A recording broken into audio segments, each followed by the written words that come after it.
Hey, it's Matt. This is Big League Small Talk, and we had the first four rounds of the 2026 MLB Draft today. Just wanted to talk about a few things that caught my attention about it.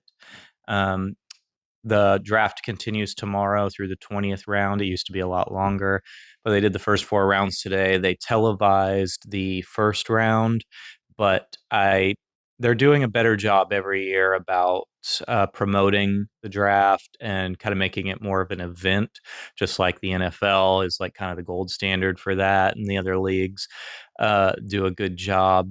It's tough for baseball for a lot of reasons.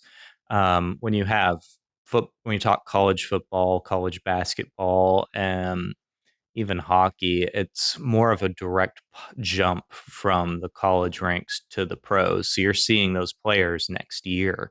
Plus, the games are a lot more visible, so you get to know the players more. You can sort of like scout them yourselves, and you have your own opinions and everything. That's a lot tougher with baseball. There's so many teams all over the country. There's high schoolers, junior colleges, Division 1 colleges, Division 2, Division 3, and so on, NAIA, and players come from all those leagues. And so there's just so many people to cover. There's more games. They're less televised. They do a pretty good job of covering the College World Series. And another big reason is even those top players drafted at the very top of the draft, it's usually at least a couple of years before you're going to see them in the major leagues. And amazingly, some of them never make it at all. So it's hard to invest when that's the case, but they're doing a better job every year. I don't think I feel like they took a little step back this year. I think they should have some of the top players, try to have them there in person or at least a live feed to them, get some good reaction shots, see them with their families, that kind of stuff. Give instant background on them. They're usually pretty good on that. Um, the commissioner, Rob Manfred, I'm no fan of his. He's basically just a corporate lawyer. Doesn't seem to love baseball as a game. So, I don't think anybody has a ton of love for him. But he didn't even pronounce the first overall pick's name correct. He got it wrong. It was Rock Chalowski. He pronounced it Rock Chalewski. I'm pretty sure that's wrong. I mean, I feel like everybody in the baseball world knew who he was just about. Like, he's been the consensus top prospect, or maybe 1A, 1B, with Grady Emerson, for about a year now. So that's just inexcusable to not even take 2 seconds to learn that, to kick things off. Um, so to dig into the draft itself, it was actually pretty unsurprising at the top. MLB draft can get really complicated, a lot of surprises.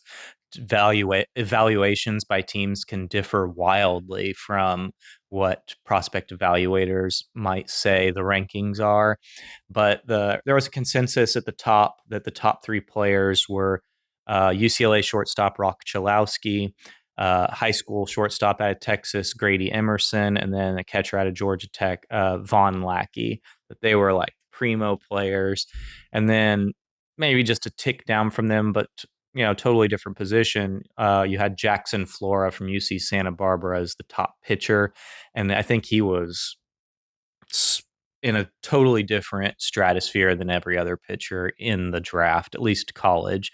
So I think he was the only pitcher drafted in the top 15. So he went at number 4. Um, and then you started getting a few surprises later on in the draft. So sometimes you'll see lower ranked players get drafted a little earlier in baseball because teams use they're allotted a draft pool of money to work from, and each draft slot is allocated a certain amount of money, and you can sign guys over slot, at the slot value, or under slot. So the thinking that some teams employ sometimes is maybe you draft a guy earlier than the consensus was that he would be drafted, sign him to an underslot deal to save money, but that could allow you to reach on your next pick for maybe like a high school player that's like highly touted, but they have more leverage. They could just go to a really good college if they don't like where they're drafted or how much money they're getting. So maybe you give a little more money to that guy. Um, I think teams just kind of employ that strategy when it makes sense. So they don't always do it. If there's a premier talent, I feel like you have to take it.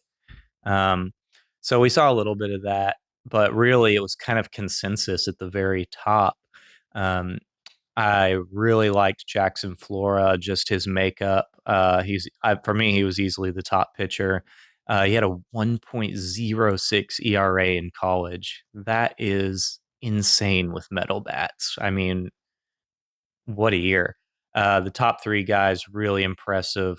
Two shortstops and a catcher. Really impressive to have a catcher drafted that high. It's riskier than seen as a lot of risk compared to other picks. But Von Lackey hits so well and he has enough athleticism. He may be able to transition from behind the plate. So those are just kind of some of my takeaways from the draft. I could go into more depth on individuals, but there are a lot of really good prospect evaluators out there that are able to scout these guys more. There's more and more video available on these guys than ever. So hopefully we'll see some of these guys sooner rather than later. What were you guys excited about from the draft? What were your most interesting picks? Favorite, least favorite? Who are you guys most excited to see? And what do you think they could do to improve the draft? So let me know down in the comments what you guys are thinking, and I'll be back at the conclusion of the draft.